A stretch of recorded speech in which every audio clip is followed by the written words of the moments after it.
السلام علیکم دوستو، میں محمد خورشید خان اردو ادب کی جانب سے آپ سے مخاطب ہوں۔ 21 جنوری 2018 کو پنچایت سیکرٹری کا امتحان منعقد ہونے جا رہا ہے۔ آپ کے نصاب کے مطابق آج میں آپ کے لیے ایک نئی ویڈیو لے کر حاضر ہوا ہوں، جس کا عنوان ہے چوتھی کا جوڑا۔ چوتھی کا جوڑا عصمت چغتائی کا مشہور افسانہ ہے۔ اس کے علاوہ ہم معروضی سوالات بھی اس افسانے پر بتائیں گے اور نثر، نظم، واحد جمع اور قواعد پر بھی کچھ سوالات لے کر آئے ہیں۔ انشاءاللہ یہ آپ کے امتحان کے لیے بے حد فائدہ مند ثابت ہوں گے۔ تو آئیے چوتھی کا جوڑا کا خلاصہ شروع کرتے ہیں۔ چوتھی کا جوڑا عصمت چغتائی کا شاہکار افسانہ ہے۔ اس افسانے میں انہوں نے مسلم گھرانے کی لڑکیوں کے شادی بیاہ کے مسائل کو بڑے مؤثر اور فنکارانہ طریقے سے پیش کیا ہے۔ یہ افسانہ تمام مسلم گھرانے، خاص کر متوسط طبقے کے خاندانوں کا المیہ ہے۔ چوتھی کا جوڑا افسانے میں تمام کردار اپنی اپنی جگہ خاص اہمیت کے حامل ہیں، لیکن بی اما، کبریٰ، حمیدہ اور راحت کو مرکزی حیثیت حاصل ہے۔ بی اما کبریٰ کی بڑی لڑکی ہے، حمیدہ کبریٰ کی چھوٹی بہن ہے اور راحت کبریٰ کا ماموزاد بھائی ہے۔ بی اما چوتھی کا جوڑا بنانے میں ماہر ہیں۔ وہ پورے محلے میں لڑکیوں کی شادی کے لیے چوتھی کا جوڑا بناتی ہیں۔ بی اما سینے پرونے اور جہیز سنوارنے میں مہارت رکھتی ہیں۔ بی اما کی بڑی بیٹی کبریٰ اب جوان ہی نہیں ہے بلکہ اس کی جوانی ڈھل رہی ہے۔ ماں باپ کو اس کی شادی کا غم کھایا جا رہا ہے، لیکن کہیں سے کوئی پیغام نہیں آتا، اور اگر آتا بھی ہے تو کسی نہ کسی وجہ سے رشتہ ٹوٹ جاتا ہے۔ جہیز کی لالچ اور دولت کی ہوس اور ارمانوں کا گلا گھونٹ کر کھوکھلے سماج کو نمایاں کرتے ہیں۔ اس تناؤ میں کبریٰ کی ماں بی اما بہت پریشان ہیں۔ انہوں نے کبریٰ کے لیے چوتھی کا جوڑا سی تو لیا ہے، وہ اس جوڑے کو بار بار نکال کر دیکھتی ہیں اور رکھ دیتی ہیں۔ اس افسانے کا ثانوی کردار کبریٰ کے والد کا ہے، جو اپنی بیٹی کی شادی کے لیے فکر مند ہیں۔ آخر کار اس فکر میں وہ مر جاتے ہیں اور بی اما کے سر پر اور بھی ذمہ داریاں چھوڑ جاتے ہیں۔ کچھ دنوں بعد کبریٰ کا ماموزاد بھائی راحت پولیس ٹریننگ کے لیے گھر آتا ہے اور گھر میں خوشیوں کا ماحول پھر سے بن جاتا ہے۔ ان خوشیوں بھرے ماحول میں کبریٰ کی ماں سمجھتی ہیں کہ گھر بیٹھے داماد مل گیا ہے، اللہ نے اس کی دعا قبول کر لی ہے، اب بیٹی کی قسمت سنورنے والی ہے۔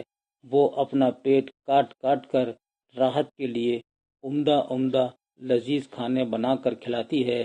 کبریٰ کی چھوٹی بہن بھی حمیدہ بہت خوش ہے۔ وہ اپنے آپا کے درد و غم کو اچھی طرح سمجھتی ہے اور چاہتی ہے کہ اس کی آپا کے ہاتھ جلد سے جلد پیلے ہو جائیں۔ وہ دعا مانگتی ہے، اللہ میرے اللہ، اب تو میری آپا کا نصیبہ کھل جائے گا۔ میرے اللہ، میں 100 رکعت نفل تیری درگاہ میں پڑھوں گی۔ جس روز راحت گھر میں آیا تھا، بی اما نے سمجھا کہ بیٹی کی شادی کا مسئلہ حل ہو گیا۔ راحت ضرور کبریٰ سے شادی کر لے گا۔ ایک دن بی اما نے گھر میں مشکل کشا کی نیاز دلوائی۔ کبریٰ نے حمیدہ کے ہاتھ راحت کو ملیدہ کھلانے کے لیے بھیجا۔ راحت اپنے کمرے میں اکیلا تھا۔ اس وقت حمیدہ سے کہا، اپنے ہاتھ سے کھلاؤ۔ وہ خوشی خوشی آگے بڑھ کر راحت کے منہ میں جیسے ہی ملیدہ کھلاتی ہے تو راحت نے اس کو پکڑ لیا اور اپنی ہوس کا شکار بنا لیا۔ گھر میں ایک بار پھر ماتم برپا ہوتا ہے۔ راحت صبح کی گاڑی سے اپنی ٹریننگ پوری کر کے اپنے گھر چلا جاتا ہے۔ اب کبریٰ کی ماں بی اما کی تمام امیدوں پر پانی پھر جاتا ہے۔ کبریٰ ٹوٹ پھوٹ کر رہ جاتی ہے اور وہ دل کی بیماری میں مبتلا ہو جاتی ہے، اور کبریٰ اپنی شادی کی حسرت دل میں لیے اس دنیا سے رخصت ہو جاتی ہے۔ بی اماں جو سینے پرونے میں ماہر تھیں اب وہ کبریٰ کا کفن سیتی ہیں۔ عصمت چغتائی نے جہیز کے مسئلے کو اس افسانے میں شامل کر کے اس کی بدترین شکل کو نمایاں کیا ہے، اور وہ بھی اس خوبی سے کہ اس مسئلے سے وابستہ مسلم معاشرے کے درد اور اس سے پیدا ہونے والی ٹیسیں رہ رہ کر قاری کے ذہن کو جھنجھوڑتی رہتی ہیں۔ انہوں نے اس سلگتے ہوئے موضوع کو اس لیے تیکھے لہجے میں پیش کیا ہے تاکہ لوگ اس مسئلے پر سنجیدگی سے غور و خوض کریں اور اس مسئلے کو حل کرنے کی بھی کوشش کریں، اور ایسے لوگوں کا ساتھ ضرور دیں جو سماج کو صحت مند اور خوشگوار بنانے میں کوشش کرتے رہتے ہیں۔ ساتھ ہی ساتھ عصمت نے یہ تنبیہ بھی کی ہے کہ لالچی لوگوں پر قطعی اعتماد نہ کریں کیونکہ یہ ذہنی پریشانی میں مزید بڑھاوا دیتے ہیں۔ فنی اعتبار سے کہانی میں بڑا موڑ اس وقت آتا ہے جب راحت پولیس ٹریننگ کی غرض سے ان کے گھر آتا ہے۔ اس کے آنے سے کہانی کا تناؤ کم تو ہوتا ہے اور مختلف زاویوں سے کرداروں کو پرکھنے کا موقع بھی ملتا ہے، یعنی بی اماں کو راحت کی شکل میں اپنا ہونے والا داماد نظر آتا ہے، کبریٰ کو اپنا سہاگ اور حمیدہ کو اطمینان اور سکون ملتا ہے کہ اب آپا کی مراد پوری ہونے والی ہے۔ فلیش بیک کی تخلیق پر لکھا ہوا یہ افسانہ چوتھی کا جوڑا عصمت چغتائی کی پہچان بن جاتا ہے۔ یہ افسانہ مسلم گھرانوں میں رشتوں کی تلاش اور ہونے والے شوہر کے تصور میں غرق لڑکیوں کے معصوم ارمانوں کی اچھوتی تصویر ہے۔ ان کے لیے آنے والا پیغام ایک نئی امید لے کر آتا ہے، ایک نیا جوش اور ولولہ پیدا کرتا ہے۔ نتیجہ یہ ہوتا ہے کہ سارے ارمانوں بھرا چوتھی کا جوڑا تیار کیا جاتا ہے، لیکن اس کی آب و تاب پر نحوست اپنا سایہ ڈال دیتی ہے۔ بی اماں، کبریٰ اور حمیدہ تڑپ کر رہ جاتی ہیں۔ یہ تھا چوتھی کا جوڑا کا مختصر خلاصہ۔ آئیے اب اس پر معروضی سوالات ہم آپ کو بتا رہے ہیں، ان کو آپ ضرور یاد کر لیجیے۔ عصمت چغتائی نے اپنا پہلا افسانہ کس عنوان سے لکھا؟ جواب ہے کافر نام سے لکھا۔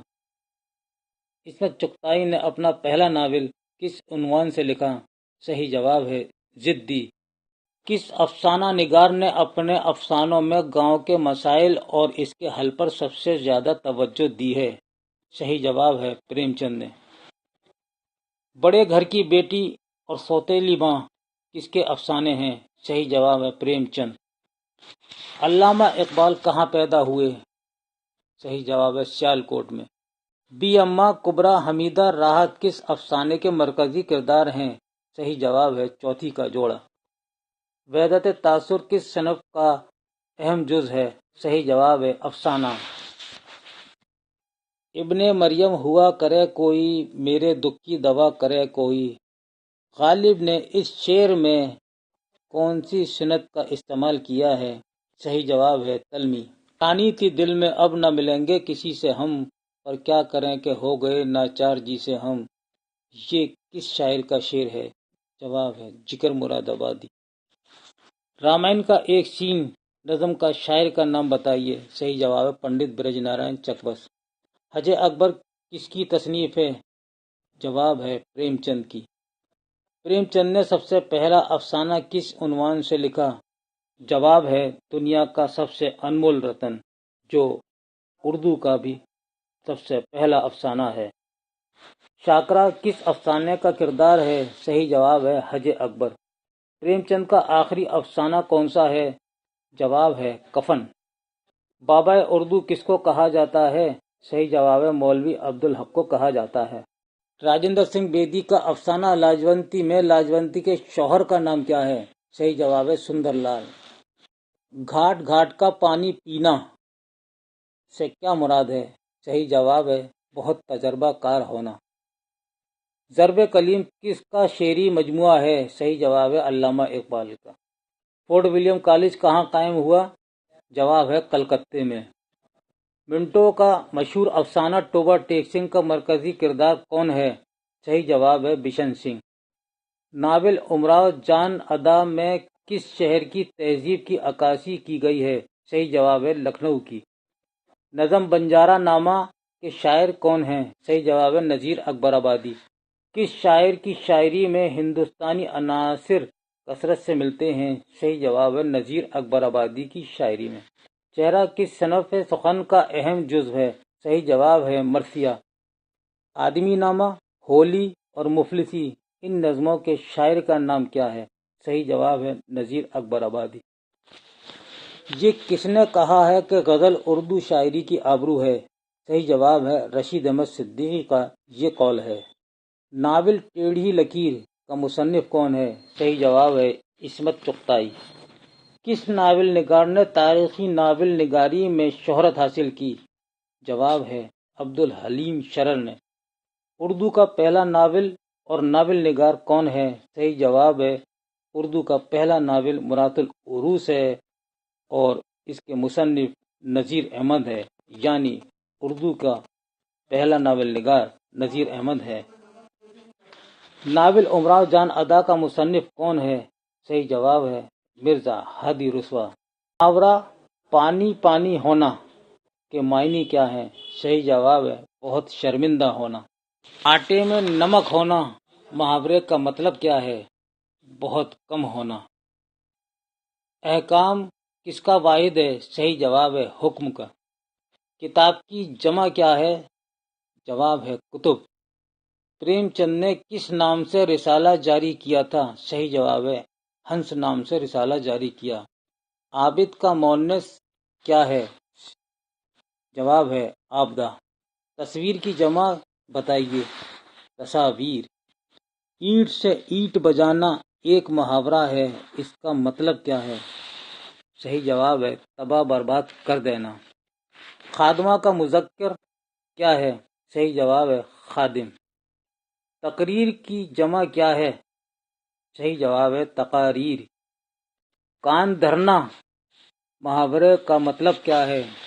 صحیح جواب ہے بہت غور سے سننا۔ غزل کے پہلے مطلع کے بعد فوراً جو دوسرا مطلع آتا ہے اسے کیا کہتے ہیں؟ اسے کہتے ہیں حسن مطلع یا مطلع ثانی۔ ناول کس زبان کا لفظ ہے؟ صحیح جواب ہے انگریزی زبان کا۔ ایک انار 100 بیمار محاورے کے معنی کیا ہیں؟ صحیح جواب ہے ایک کے بہت سے چاہنے والے۔ اپنے پیروں پر کلہاڑی مارنا محاورے کا مطلب کیا ہے؟ خود سے اپنا نقصان کرنا۔